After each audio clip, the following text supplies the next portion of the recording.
right, welcome to another episode of the Untamed podcast. I'm Ella, And I'm Jess. and today we're going to be talking about something kind of fun. We're going to be talking about brands and companies who have super unhinged social media strategies. This is something that I feel like we're seeing more and more these days, especially on TikTok, where brands are acting less professional on social media and they're kind of showing their true colors, and you can tell that like it's just a 24-year-old behind the screen. I'm so excited to dive into this because I feel like the way that marketing has evolved over the years, like if you were to see 10 years ago what we're doing now, you'd probably have a heart attack just because it isn't necessarily unprofessional, but it's definitely more laid back than it ever has been before.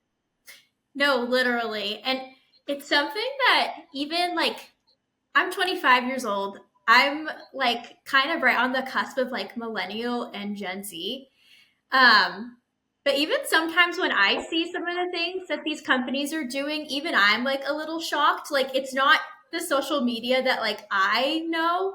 Um, and so it always is a little shocking for me when I see like random brands and comments commenting like they're a Gen Z or just commenting like funny things or just accounts that like their whole strategy is being unhinged. I've always like taken it back a little bit, but I think that that's kind of the point is they want to add like that shock value so that way like they can stand out. One of the accounts that I always think of that just is a classic example of having an unhinged strategy is Duolingo. I Yeah. think we've kind of gotten famous off of doing this. They're always commenting outrageous stuff on people's videos, and the videos themselves are kind of like out there. I feel like brands do this because it's a really good way to add shock value and stand out in a crowded space. Because, like, take a brand for Duolingo, for instance. I don't think that they would have the most exciting social media presence if they did it like everyone else did it. Like they're just a language learning app. What could they really do to like be exciting? So they're like, our brand isn't really that exciting. Like we could do the traditional social media strategy and that would be fine. Or we could go the total opposite way and do these outrageous videos and it's working for them because their videos go viral all the time. Everyone knows who they are, and it's because of their social media presence. Yeah. And I think another brand that's doing it really well, and like you said, they didn't really have a reason to really go viral and people pay attention to them, and that's Chipotle. They have a really great marketing strategy because they use all the trends that are going around and they have a mix of like the actual promotional stuff that you normally see from a fast food place and then they work in the trends. Like I saw a girl eating her burrito and she was saying, "See how I eat my burrito? Very demure, very mindful. See how I'm not messy." Like she was doing that. So they bring it into their brand and it works so well. Yeah, I think Chipotle is a good example of doing that. Just because, like you said, they kind of incorporate the trends into their brand, and then it like still feels on brand.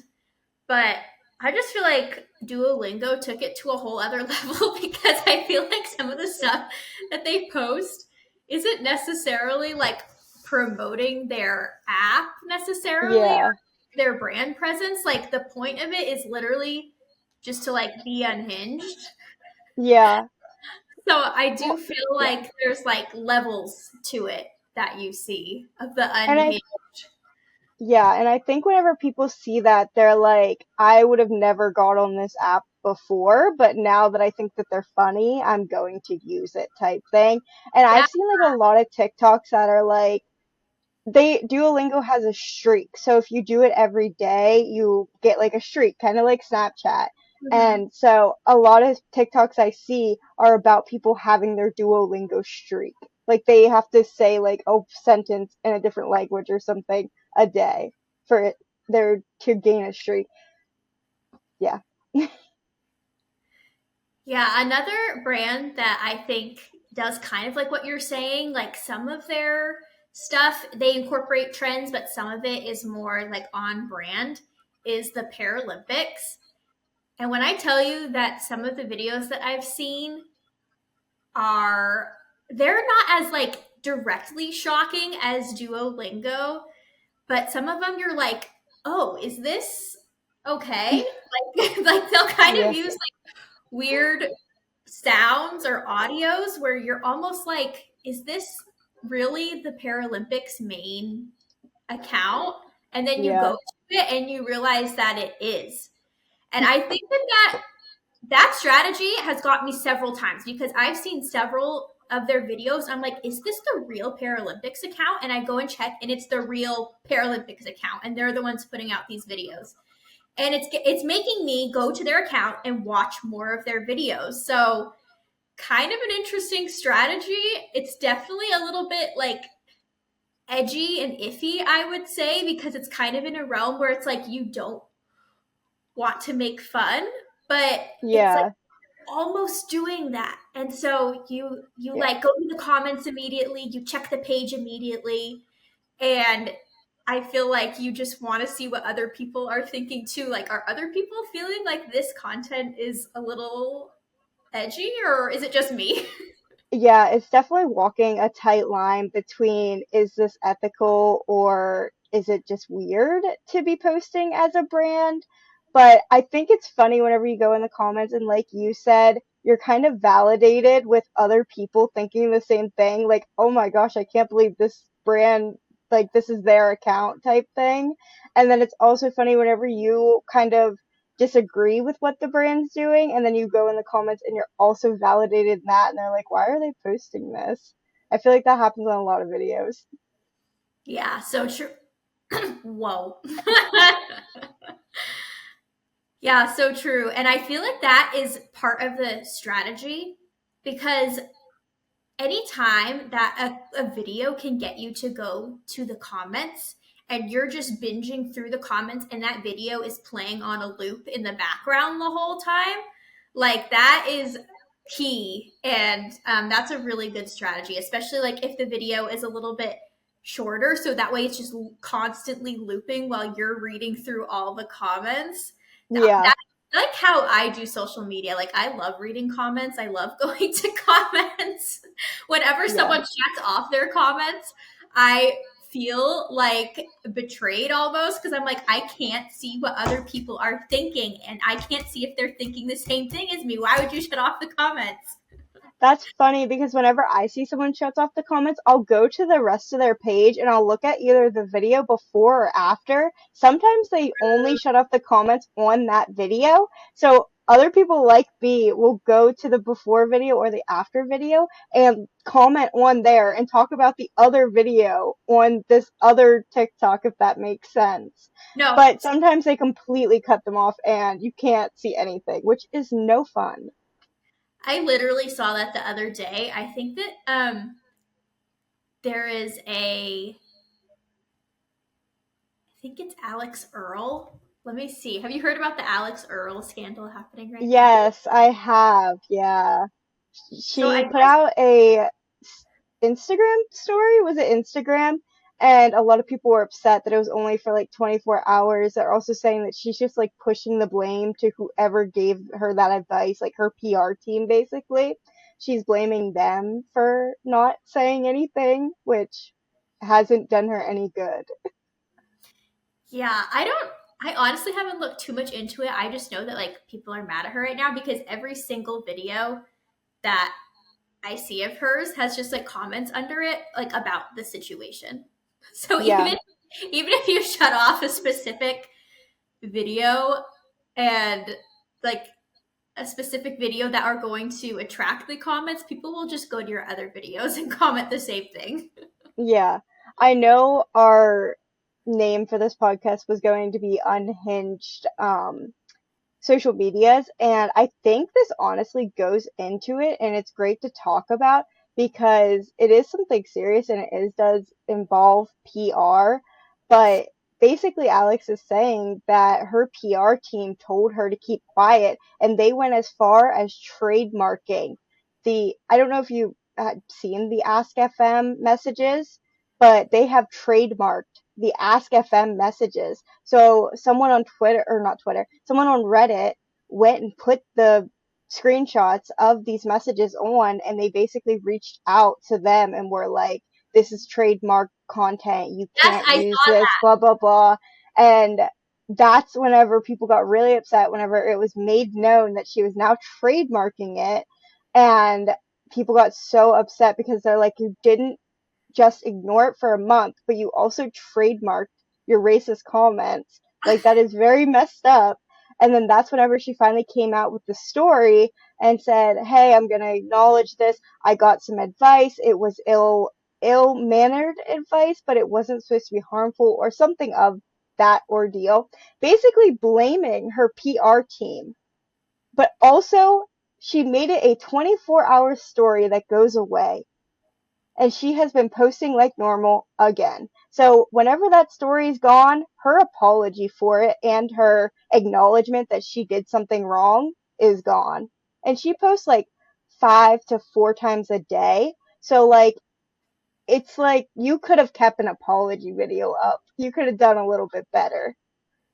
Yeah, it's very interesting because we were talking about like brands, like companies, but I think people forget that like people like Alex Earle, yeah, she's a person, but she's also a brand.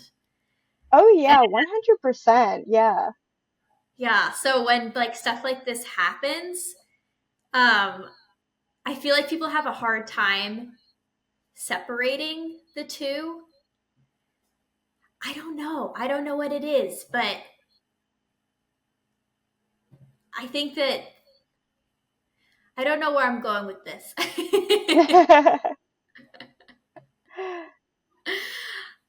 I just feel like people forget that she's not just a person, like she has a whole team behind her. Yeah. And like her brand is just as thought out as like any of these other brands, like Wendy's or the Paralympics or Yeah. Duolingo. Like Yeah. everything they do is kind of a strategy. Yeah, I totally agree. And while it's a different type of unhinged brand, it still is very unhinged. Yeah, like her brand, I feel like is kind of just being unhinged. Yeah, it really is. Talk bio says hot mess in it. Yeah, her podcast is called Hot Mess. Yeah. Yeah. Oh boy. Well, she is a hot mess right now. Yeah, But she is. yeah, speaking of comments, the other thing that I have seen brands do, beyond just like posting kind of unhinged content, is they'll be, even if they don't post that kind of content, they're going to be in people's comments posting kind of unhinged things. Like the other day, I was on some random video. I don't even remember what video I was on. And CeraVe, which is like a skincare company, posted something that I would have expected like a teenager to post. Like they posted kind of like a funny, snarky comment under someone's video. And I was like, CeraVe, what are you doing here? Like, Yeah. it's just so random the brands that you see in comments of sometimes the videos mention them, sometimes the videos are just like viral videos, and so Yeah. they know that you're going to check the comments, and so they want you to like see that they're there in the comments, like giving you a reminder like, hey, we're still here, like don't forget about us. Yeah. I think it's funny because that's exactly what is making people realize like these aren't big brand companies. This is just a 24-year-old on her phone having fun, basically. I mean, it's still your job. Marketing is a job, but marketing is fun. And I think that whenever you think of marketing, you think big people sitting in offices, spending all day thinking about the perfect thing to put out there. In reality, it's probably a 24-year-old girl sitting on her bed laughing at comments and laughing at her responses as survey. And I think the trend where you show who you are on accounts has really become popular because people are now seeing that people behind these big brands, like Duolingo. I can't remember the girl's name now, but it was some random girl that basically revealed herself as Duolingo. If you don't know the TikTok trend, it's a song that goes like, who am I going to be today or something like that. And it's a carousel photo. So it's like her picture and then who am I going to be today? Swipe and it shows her access into the Duolingo account, which Yeah. I think is really cool and funny that we're seeing faces behind these brands. Yes, I've seen that trend too, and it's just so relatable. Like, especially like that's literally us. Like, we're the Yeah, 25-year-old people behind the screen, like acting like we're a specific brand, but really, like, it's just. yeah, But no, yeah. literally seen that trend, and I relate to it so hard. I saw it. Someone, obviously it's just like random people, and like sometimes they have a following and sometimes they don't. Like, I know personally, I'm not active on TikTok. Um, but you'll like swipe, and I saw one girl. It was like the Kamala Harris HQ TikTok account, or I another. think I saw that too. Saw that one, yeah, or another. Yeah. It was you swiped. It was another random girl you swiped, and it was the two D'Amelios, Dixie and Charlie. Yeah, Yeah. she was in their accounts, and so it's just so funny, like, and so relatable. Like, yeah, this is literally just like the life of a social media manager. Like, it's just literally Yeah. me behind the screen, but we have to like post on behalf of these like big brands and stuff like that. Yeah, the one time my dad, I don't know if you know who Stacey Davidson is, he's on like a car show, he's a host of a car show, and my dad bought some merch from him and he commented something on his Facebook one time about the merch that he had bought, basically saying like, I love this. And the Stacey Davidson count replied back saying, thank you, Roger, or something like that. And he showed me and I was like, Dad, that probably is not Stacey Davidson himself. That is someone like me that is sitting behind a screen commenting that back to you. That's not him. No, literally, that's so true. They like how you're talking about with like influencers, kind of like Alex Earle, where like yes, they're a person, but they also have a brand. And a lot of them are really good at replying to comments. Some of them are not, Yeah, but some of them are really good at replying to comments. But I just, even though it like sounds like them, just I know that it's probably not them. yeah, I mean, it's still great that they're replying to comments and having someone respond to their comments, and I bet that it made that person's day that yeah, they got responded to. But just like being behind the scenes, I'm like, there's no way that they're going through and replying to all of these comments because that would take way too much time. I'm sure that they have someone doing it for them. yeah. With smaller influencers, I definitely think it's them looking at them, but bigger ones like Alex Earl, Alex, honestly, even I question. I sort of feel like it's her, but you never know. But like the D'Amelios and stuff, obviously we've seen it's not them.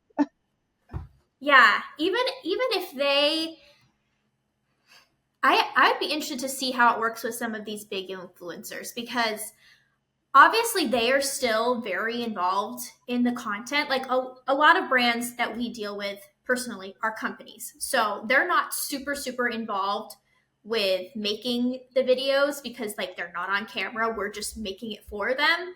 But when you're an influencer, like you have to film the videos even if you're not the one editing it, you probably still oversee that. And if even if you're not responding to at least some of the comments, someone's probably responding on your behalf and they need to sound like you.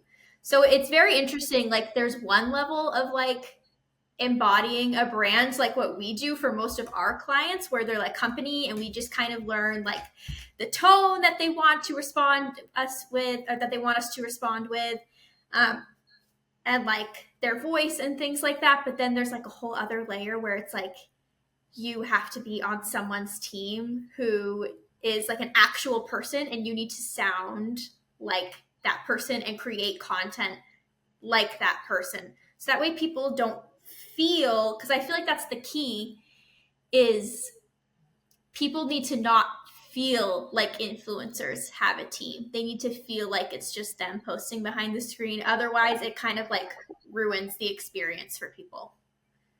Yeah, I completely agree. And I see that a lot, even with our clients still. I see that because we have a lot of TV shows.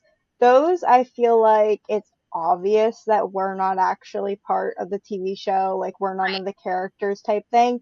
But then we have some personal brands that I feel like people don't always know that I'm not them type thing. Yeah, so true.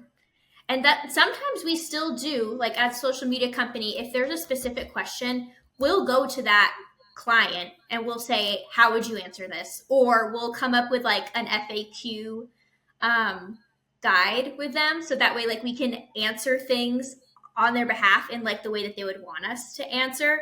So even if someone else is answering for the influencer, it doesn't mean the influencer isn't always involved or the personal brand isn't Yeah. always involved because we still make sure to get their input, especially on like important questions or questions we might not know the answers to. Yeah, that's very true. So, moving on, I have a video for you, Ella, and I want to say this is 2 years old, and I don't even care. I don't want anyone coming for me saying that it's old because whenever you guys see it, it is like it was made yesterday. Like, it is very funny, it is very Gen Z. Everything that we're talking about on Hinge brands, this video sums it up with the comments, the video, and I searched. Although you see those things very often on your For You page, when you go searching for it, it is hard to look for. But I found this example that I would like to share, and I think it sums everything up. So And just I so have the everyone video knows, here. I have not seen this video yet. At least I don't know what video it is. Maybe I've seen it, but I'm about to click I on mean, it and watch it. it is, I believe, a UK airline. I'm not 100% sure on it being a UK airline, but I know it's like not an airline in the United States. So I don't know if you'd seen it before, but it's very funny. Very excited. I'm done with the conversation now. Sit back down. I'm sat. Okay, so I actually have not seen this particular video before, but I have seen this account, and you're right. They're like, I think that they're kind of like a budget airline, kind of like Spirit or something. And so they're like, Hmm. how can we like have a social media presence where people aren't just roasting us all the time? And I think that this is their answer. Like they just do funny videos like this, but this is hilarious. I thought it was so funny that they used Timothy Chalamet. And not only that, but like it's we talked earlier about videos that you watch and then you open the comment section and someone comments like I didn't even realize this is you type thing, and I'm pretty sure that is a comment on the TikTok. So funny. Okay, let me look through some of these comments. Someone says, Yeah. Ryanair, what is this? Someone said, please, who runs this account? But also look at the responses and the way they're responding people to people as well, because Oh, they're kind of sassy. uh, to to the person who said, please, who runs this account, they said, if only you knew. There was another video that was more recent. It wasn't as fun as this one, but it was more recent, and somebody commented, "I'm flying your airline tomorrow," and they commented back, "No one asked." Okay, Ryanair's a good example of they posted something. Like not only do they post unhinged content, but then they're a really good example of replying back to people, which I love, and their responses are hilarious. It is hilarious because wouldn't have thought that an airline would have this type of branding online. But I feel like specifically with TikTok, because we are talking about TikTok here, we haven't really got into marketing on Facebook or marketing on Instagram, although Instagram and TikTok are similar, they still are a bit different because I feel like on TikTok you're able to go buck wild. Like you are able to do these crazy funny things and it just makes sense for you. If you were to do it on Facebook, I feel like it would be a little different. You'd need a little bit of warming up to you. But on Instagram, it's like a middle ground. It's like sort of professional, kind of where like your beautiful airline pictures would be, maybe mixed in with some funny content. But then, like I said, TikTok, fair game, do whatever you want, be funny, it's fine. Yeah, You're so right. I don't know if we really clarified that, but I do not think this would work on Facebook. We have some accounts that we are geared towards a younger audience. And so they do really well on like Instagram and TikTok. But then that same account on Facebook just does not do well. I just feel like it's a totally different audience there. And you have to be professional. Otherwise, all the old people, all the boomers on Facebook would be offended. They wouldn't understand 100%. it. 100%. This is a marketing strategy that is working, but working for certain people. Yes, it's very specific. It has to be if you're trying to appeal to Gen Z, because if you're trying to appeal to older people, this is not it. They Yeah, get it. They will not think it's funny. They might even, honestly, they might think your brand, like they might think less of your brand if you behave in this way. Just because in yeah, their eyes, it's like not professional. But to a Gen Zer, they're like, oh, this is relatable. Like someone on the Ryanair commented, why do I relate to Ryanair? So it's just, they're really just making themselves like, it's almost like they want you to know that there's like a person behind the screen and it's not just the company. Because I think they're trying yeah. to come across as like more personal. Oh, yeah, absolutely. And it's like walking that tight line that we talked about with the Paralympics.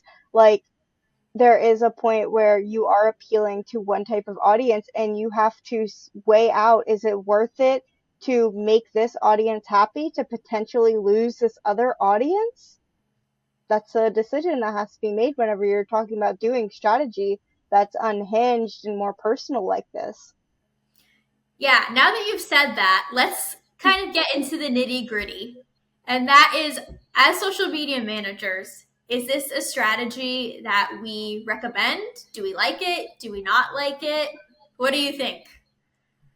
As a Gen Zer, I love it. I think it is very funny. I think that it makes your brand more relatable. And like I said before, there are a lot of things where you don't normally think of that brand, but then you see them on your social media interacting the same way that you would, and suddenly their brand is in your mind.